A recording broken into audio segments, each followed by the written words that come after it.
পুতুলের খবর নিব পরে। আগে বলেন না দাড়ি মোবারকে কেন বালু দেখা যায়? আগে বলেন না চুল মোবারকে কেন বালু দেখা যায়? কেন বালু দেখা যায়? উম্মে সালমা কেন বিলো বডি মুবারকে কেন বালু দেখা যায়? আমার নবী উম্মে সালমা আমার কলিজা টুকরা ধরে নাতি হুসাইন রে কারবালার জমিনে শুয়ে তোমার গলার মধ্যে ছুরিটা চালিয়ে দিল।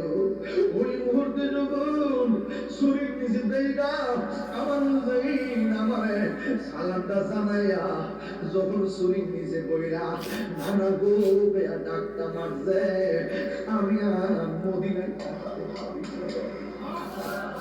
আমি আর মদিনায় থাকতে পারি নাই। আমার কলিজার টুকরা নাতি রে কারবালার ময়দানে আমি নবী যাইয়া আমার নাতি রে গলা দুশমনের ভিতরে জড়াইয়া ধইরা কারবালার ময়দানে আমি যে গড়াগড়ি খাইছি আমার গায়ে কারবালার ধুলা ভারী লাইগা রয়েছে।